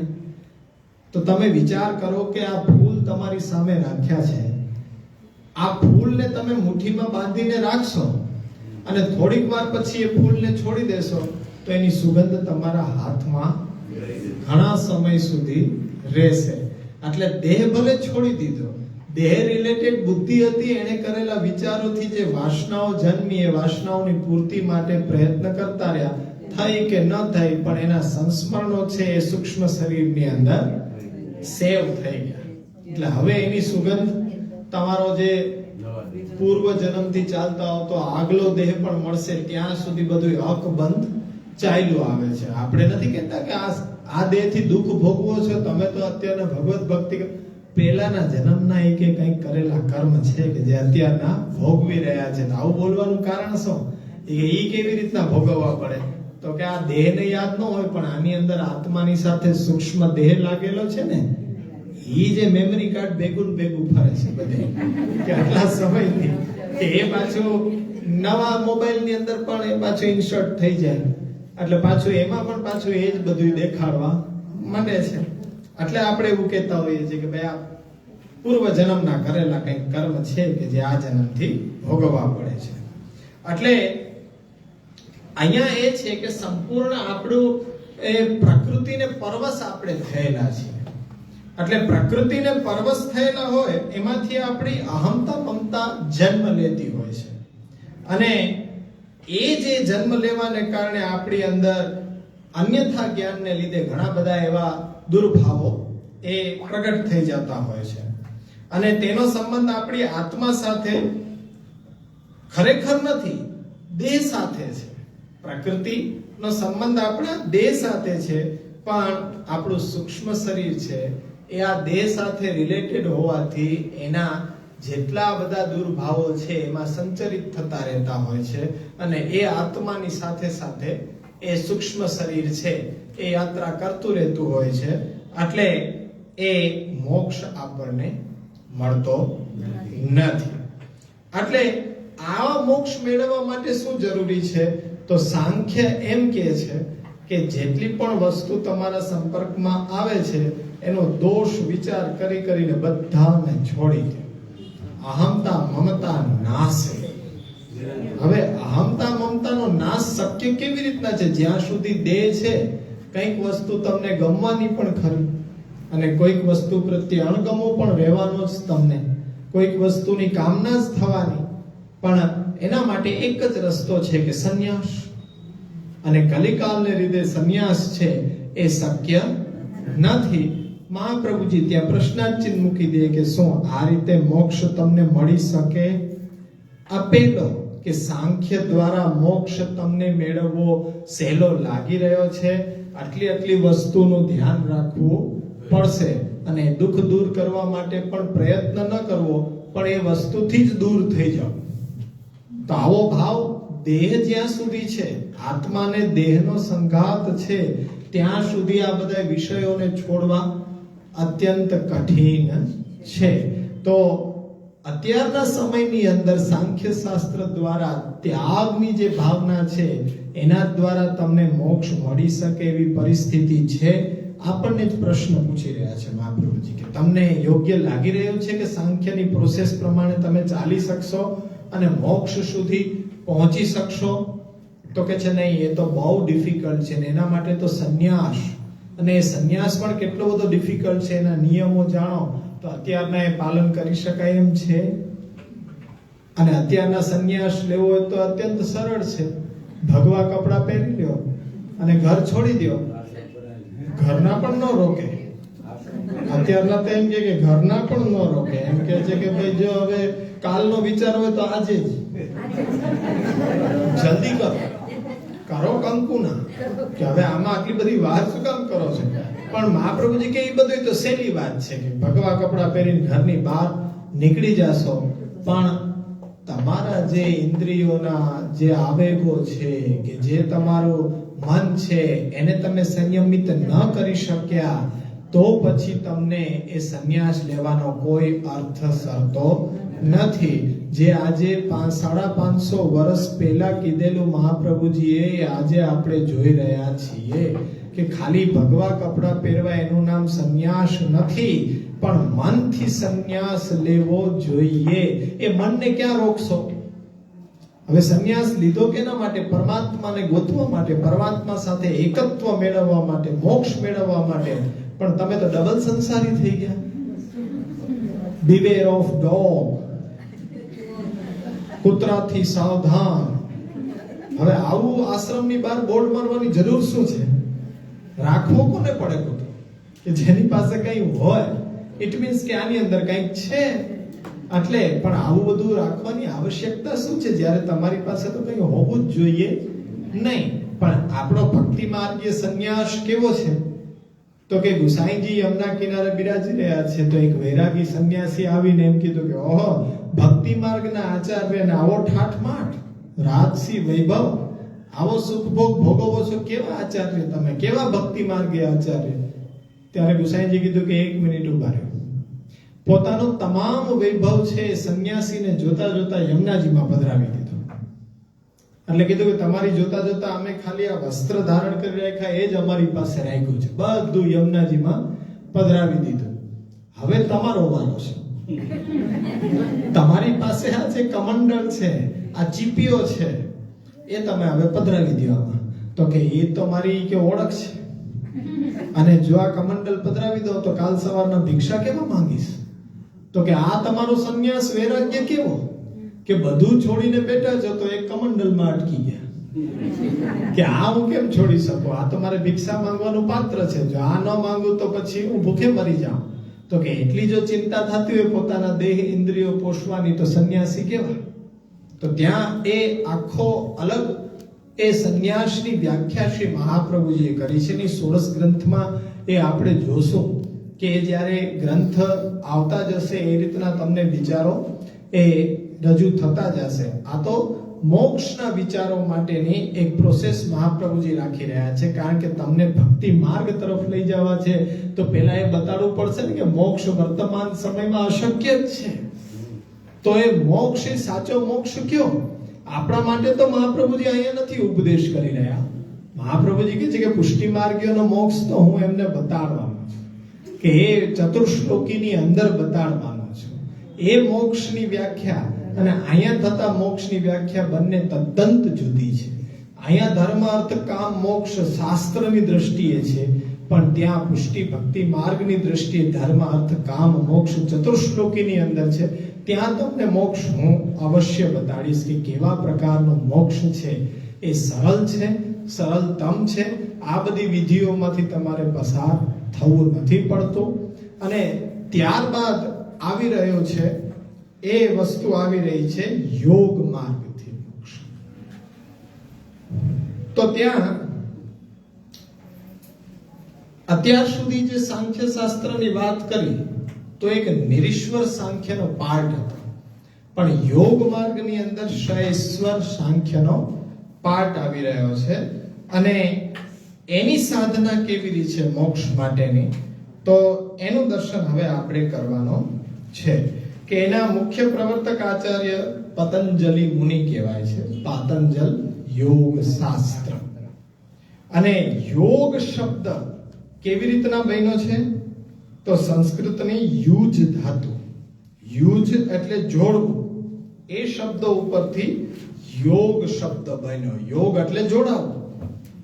એ યોગ શબ્દ તમને ભગવદ ગીતામાં પણ જોવા મળે છે.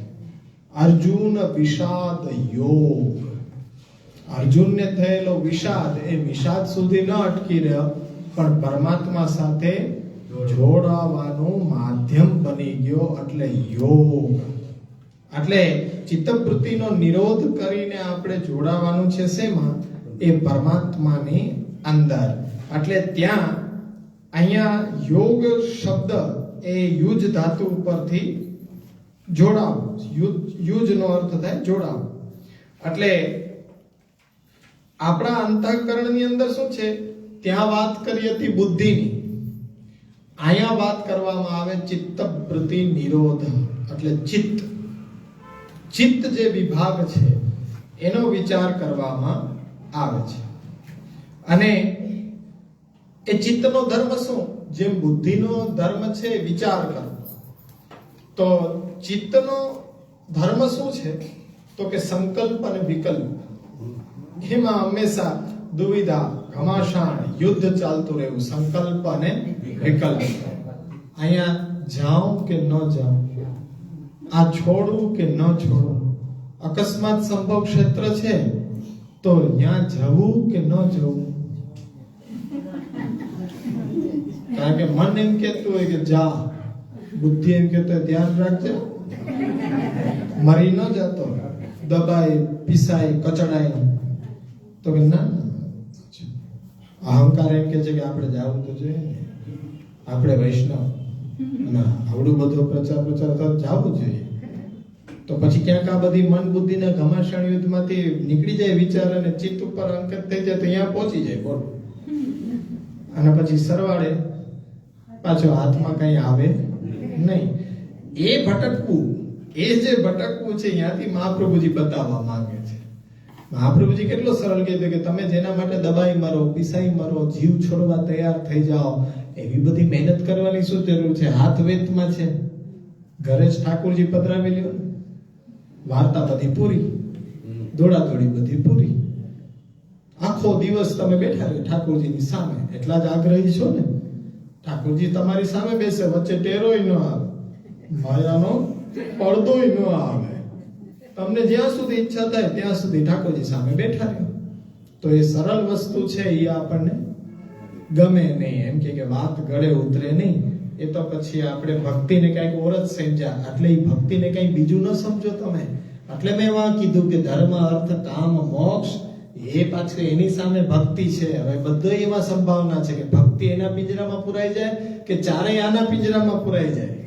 મહાપ્રભુજી એમ કે છે કે ચારેય આના પિંજરામાં પુરાવા જોઈએ, ભક્તિના પિંજરામાં. ભક્તિ સ્વતંત્ર કોઈ એકના પિંજરામાં વહી જાય તો આખું ભક્તિનું સ્વરૂપ વિકૃત થઈ જાય. એટલે મેં અહીંયા શબ્દ એવો સાંભળ્યો. મારા તો શબ્દ ઉપર બધાને સંશય થાય કે અકસ્માત એવું કેમ કીધું? હે આ અકસ્માત છે એટલે. અને એનું પાછું આપણે જ ભરપાઈ કરવાનું છે. એનું નુકસાન જે છે એ આપણે જ ભરપાઈ કરવાની છે. કરનારને તો કોઈ વિચાર જ નથી. કરનાર તો એમ કે છે કે અમે તો નરકના નિવાસી, અમે તો એ પ્રતિજ્ઞા લઈને બેઠા છે કે જાવું જ નહીં ક્યાંય બીજે, નરકમાં જ જાવું છે. તમારો શું વિચાર છે ઈ કયો? તો કે જ્યાં તમે ત્યાં અમે. અને એવું અત્યારના બધી વસ્તુ આખી અલગ થઈ ગઈ છે. પહેલાના ગુરુ હતા તો આ વિષયને એટલો બધો સચોટતાથી સમજાવવાનો પ્રયત્ન કરતા. અત્યારના આટલી બધી કોઈ પ્રોસેસની આવશ્યકતા જ નથી. શરણ આય સોય તાર, એક શબ્દનો ફરક છે અત્યારે. એટલે અહીંયા એ ચિત્તનો ધર્મ છે, સંકલ્પ અને વિકલ્પમાં હંમેશા દ્વંદ ચાલતા રહેવું. અને આત્માને ચિત્તથી અલગ પાડવું. ત્યાં વળી પાછું સૂક્ષ્મ શરીર બુદ્ધિના વિચારો લઈ અને આત્મા સાથે જોડાયેલો હતું. પણ અહીંયા આત્માને ચિત્તથી અલગ કરીને પરમાત્મા સાથે જોડવાનું નામ યોગ છે. ચિત્તવૃત્તિ નિરોધ. તો હવે એ ચિત્તવૃત્તિ શું છે? તો એ ચિત્તવૃત્તિને અત્યારના ખાલી આપણે લખી જ લઈએ કે સમય આપણો ઓલરેડી થઈ ગયો છે. સાંખ્યને સમજ્યા, યોગ પાછો બાકી રહી ગયો. તો એક ડેફિનેશન તમે યોગની લખી લો કે બાહ્ય ત્યાગથી અહમતા મમતાનો નાશ નથી થતો. બાહ્ય ત્યાગ દ્વારા જે સાંખ્યની વાત થઈ એનાથી અહમતા મમતાનો નાશ થતો નથી. પણ મન દ્વારા વૈરાગ્ય ઉત્પન્ન કરી અહમતા મમતાનો નાશ કરવાના માર્ગને યોગ શાસ્ત્ર કહેવામાં આવ્યો છે. અને અત્યાગનો માર્ગ છે. હવે ચિત્તવૃત્તિનો નિરોધ કરવો એ યોગ કહેવામાં આવે છે. યોગશ્ચ ચિત્તવૃત્તિ નિરોધ. તો એ ચિત્તની કેટલા પ્રકારની વૃત્તિઓ હોય કે જેનો નિરોધ આપણે કરવો જોઈએ? તો ચિત્તની 5 પ્રકારની વૃત્તિઓ છે. એ લખી અને ત્યાં આપણે રાખી દઈએ. ચિત્તની 5 પ્રકારની વૃત્તિઓ હોય છે. પહેલી પ્રમાણ વૃત્તિ. બીજી વિપર્યય.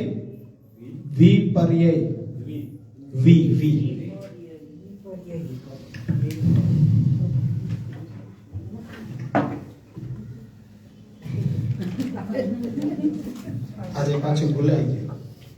સમય મારે પાછું ઊભું થવું જોઈએ, એટલે ઓલું અદ્ભુત નિંદ્રા એ પાછું રહી જાય. એટલે બાવા ઉઠે ને તો બધા ઘરે જવાનું, એક બાજુ બેસીને બાવા બોલતા હોય ને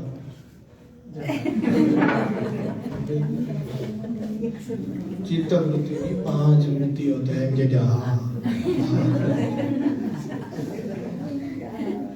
ધ્યાન ઘડિયાળ ઉપર કે 10:15 થઈ ગયા, 5 વૃત્તિ હજી લેવી છે.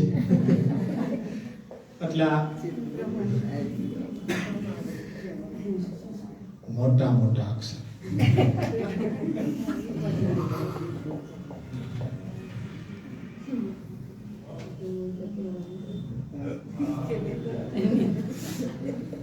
વચ્ચે કેવું પડે ને નીંદર ના એટલે કેવી કે જો એક્શન એ કરે છે એમ કહીએ. જાદુનો ખેલ કે મનોરંજન નથી.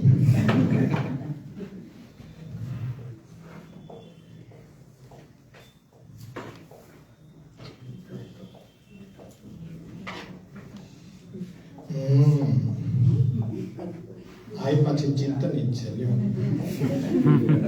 હવે તો કરવો છો. આ નિંદ્રા વૃત્તિ ચિત્તની છે. અમે થોડા કઈ નિંદર કરીએ, આ તો ચિત્તની વૃત્તિ છે. એકાગ્ર થઈ જાય 10:30 છે તો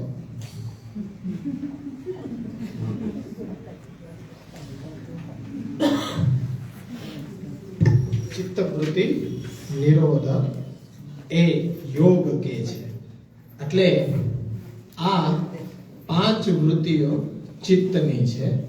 હવે શું શું છે, કેવી કેવી રીતના છે, એ કલાક વાંધો ન હોય તો આપણે જોઈ લઈએ. એટલે અહીંયા સુધી એ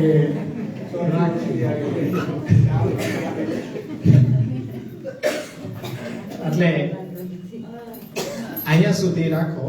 તો અહીંયા સુધીમાં કોઈને કઈ પ્રશ્ન હોય તો એ અવશ્ય પૂછી શકો છો. કે હાર્ડ લાગે છે, આ સરળ છે, આ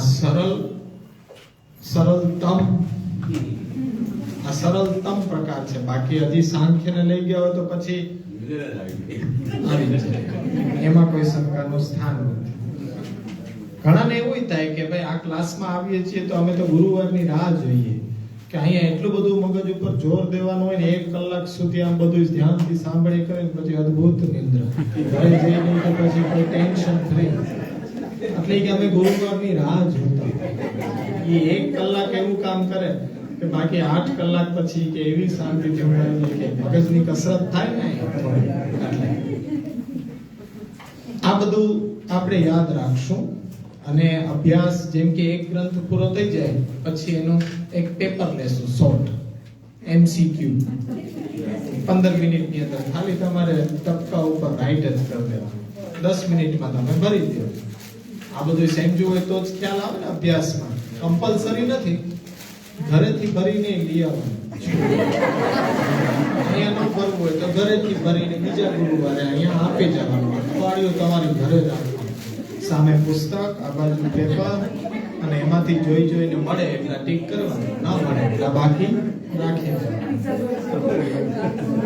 કારણ કે પેપર એવું નીકળે, ઘરે અઠવાડિયું તમને દેતા હોય તો પેપર એવું નીકળે. જીપીએસસી ની એક્ઝામ જેવી અને સામે બધાય રેફરન્સ બુક રાખવાની છૂટ, પછી એમાંથી એ ટીક કરી આવવાના અઠવાડિયે. એટલે તમારી પણ કસોટી થાય, આનંદ આવે. અભ્યાસ એ રીતના જ થાય. આ અભ્યાસ વર્ગ છે ને, અભ્યાસ કેન્દ્ર છે. એટલે આમાં કોઈને હજી કોઈ પ્રશ્ન હોય, આવતા વખતે પણ હજી કંઈ ન સમજાણું હોય, સાંખ્યનો ખાલી આ 4 વિભાગની અંદર તમને સૂક્ષ્મ ખ્યાલ આપ્યો કે આ હે શું છે, હાન શું છે, હે હેતુ કેવી રીતના, એની અંદરથી દુઃખ કેવી રીતના ઉત્પન્ન થાય, આનો ઉપાય એટલે કે અહમતા મમતાથી જે દુર્ભાવ ઉત્પન્ન થઈ રહ્યા છે એને કેવી રીતના છોડવા. એના માટે તો સંન્યાસ એ એક જ રીત છે. પણ અત્યારના એ સાંખ્ય શાસ્ત્ર દ્વારા મળતો મોક્ષ પણ બહુ ડિફિકલ્ટ છે, વર્તમાન સમયમાં શક્ય નથી. આપણે જોવું છે શું કે શક્ય શું છે, શક્ય શું છે એ વાત ભક્તિ ઉપર લઈ જવાની મહાપ્રભુજીની ઈચ્છા છે. એટલે મૂળ આ ગ્રંથ એટલા માટે મહત્વનો છે કે પુષ્ટિ ભક્તિ સંપ્રદાય શું નથી, શું છે એ તો બધાને ખબર છે, પણ શું નથી તો એ તમને જે 4 પુરુષાર્થ લખીને સામે ભક્તિ એક પંચમ પુરુષાર્થ આપ્યો હતો, તો એની જે સંભાવનાઓ છે એ સંભાવનાનો વિચાર સીધા પણ આમાં કરવો જોઈએ નહીં. એટલે પહેલા એ સમજી લેવામાં આવે કે પુષ્ટિ ભક્તિ માર્ગ શું નથી, તો પછી સરળ રીતે તમે સમજી જાઓ કે શું છે. એટલે તમારી ઈચ્છા એ બાજુ જઈ જ શકે નહીં કે કોઈ સાધન તમારા માટે અત્યારના ઉપયોગી થઈ શકે એવી પરિસ્થિતિમાં નથી, તો તમે કોના આશ્રયે જશો? સાધનોના આશ્રયે જશો તો દુઃખ જ ભોગવશો. પણ એ જો પરમાત્માનો આશ્રય અને પરમાત્માની સેવા જે છે એ તદાશ્રય ને તદ્યત્વની ભાવના કેળવવા પ્રયત્ન કરશો તો આ બધું અત્યંત સરળ રીતથી વર્તમાન કલિકાલની અંદર પણ શક્ય છે. મુખ્ય હાથ મહાપ્રભુજીનો એ છે. એટલે એ 19.5 શ્લોક આપણી સામે છે. એમાં પહેલો શ્લોક મંગલાચરણ અને છેલ્લો અડધો શ્લોક છે ઉપસંહાર છે. બાકીના વચ્ચેના 18 શ્લોકો એની સામે 18 પુરાણ, એની સામે ગીતાજીના 18 અધ્યાય, એની સામે શ્રીમદ ભાગવતના 18,000 શ્લોકો. તો એનું જે આખું સંગ્રહ છે, એનું સિંચન છે, એનું જે રિઝલ્ટ છે એ મહાપ્રભુજી બાલબોધમાં આપી દીધો. સર્વશાસ્ત્રનો નિચોડ. એટલે કોઈ શંકાને સ્થાન તમારે રહે નહીં. પછી ભક્તિ માર્ગની અંદર વિહરવાનો આનંદ લ્યો. જ્યાં સુધી ભાંજગડ છે ને કે અહીંથી નીકળીને ક્યાંય પહોંચવાનું જરૂરી હોય ત્યારે ક્યાંક સમય જવો પડે, ઉતાવળ કરવી પડે, અકસ્માતનો ભોગ બનવો પડે, પણ ક્યાંય જવું જ ન હોય તો ફોર એક્ઝામ્પલ કે તમે દરિયા કિનારે જાઓ છો તો દરિયા કિનારે ખાલી તમે વોકિંગ કરવાનો આનંદ લેવા જાઓ છો, ક્યાંય પહોંચવું નથી, ક્યાંય જવું નથી, મોડું થતું નથી, 1 કલાકનો સમય લઈને નીકળ્યા છે, ફક્ત લટાર મારવાનો આનંદ. કર્મ જ્ઞાન આ બધી એવી વાડ છે કે જ્યાં કંઈક ઉતાવળ છે, ક્યાંક મેળવી લેવું છે, એમાં કંઈક ખોવું પણ પડે છે, એની ભાંજગડમાં પડવું પડે. પણ ભક્તિ માર્ગ એની સામે એવો છે કે ફક્ત પ્રભુની સાથે એ વિહાર કરવાનો આનંદ લેવો છે. કંઈ જોતું નથી, ક્યાંય પહોંચવું નથી, કોઈ ઉતાવળ નથી, કેવલ આનંદ આનંદ અને આનંદ લેવા માટે. તો એ ભક્તિ માર્ગ માટે આપણો અધિકાર છે. એમાં ક્યાંય પહોંચવાનું નથી, કંઈ પ્રાપ્ત કરવાનું નથી. જે હતું એ તો પહેલા જ પ્રાપ્ત થઈ ગયું. હવે એને રેલિશ, એનો આનંદ લ્યો, એને આનંદ લેતા થઈ જાઓ તો એ ખરો ભક્તિ માર્ગ છે. અને એનું સ્વારસ્ય સમજાવવા માટે શ્રી મહાપ્રભુજી આટલો સાર ગર્ભિત ઉપદેશ આપી રહ્યા છે કે જેથી કોઈ શંકાનો એતત બુદ્ધ્વા વિમુચ્યેત પુરુષ સર્વ સંશયાત, કોઈ પણ પ્રકારનો સંશય તમને શેષ રહી જાય નહીં. આવતા વખતે યોગ માર્ગને જોશું, પછી પરતઃ મોક્ષમાં વૈષ્ણવ તંત્ર, શૈવ તંત્ર, ત્યાર પછી આપણો ગ્રંથ છે આપણે શરૂઆત કરી દેશું. નત્વા હરિમ સદાનંદમ સર્વ સિદ્ધાંત સંગ્રહ. એકદમ સરળ રીતે આપણે શ્લોક વાઇઝ ચાલતા જશું. 4-5 શ્લોક એક વર્ગની અંદર થઈ જાય તો 2-3 વર્ગની અંદર આખો ભાગવત ગ્રંથ પૂરો થઈ જાય. એવી રીતના સેવા ફલ સુધીની યાત્રા આખી એકદમ સૂક્ષ્મ પૂર્વ ભૂમિકામાં 2-3 એ પીરિયડ લઈ શકાય, કારણ કે વિષય વસ્તુ ક્લિયર કરવાની હોય કે ગ્રંથની અંદર ક્યાં ક્યાં વસ્તુ. હવે તમને ખ્યાલ આવી જાય કે અહમતા મમતા નાશ, સર્વથા નિરહંકૃતો. સાંખ્ય શાસ્ત્ર પ્રમાણે જે મોક્ષ છે તો એ સાંખ્ય શાસ્ત્ર પ્રમાણે મોક્ષની પ્રોસિજર કેટલી આકરી છે. યોગ શાસ્ત્ર અત્યાગથી બતાડતો હોય તો કેટલું બધું નિયમન, કેટલું બધું એ સાવચેતી રાખીને ચાલો, છતાં પણ મોક્ષ મળે કે ન મળે એની કોઈ ગેરંટી નથી. તો એ તમને ત્યારે કારિકા વખતે આ બધો વિસ્તાર કરવો પડે, એના કરતા પહેલા જ કરી દે, બધું સમજાવીને જ લઈ જાય. પછી એ ભાંજગડ જ નહીં કે ક્યાંય જવું નથી, ફક્ત આ 19.5 શ્લોકમાં વિચરણ કરવો છે, વિહાર કરવો છે, આનંદ. આશ્રયનું પદગાન કરીએ. જડયીના ચરણ કેરો ભરોસો, જડયીના ચરણ કેરો, શ્રી વલ્લભના ચંદ્ર ચટાબિના સરયુગમાં જય તેરો ભરોસો, જડયીના ચરણ સાધુ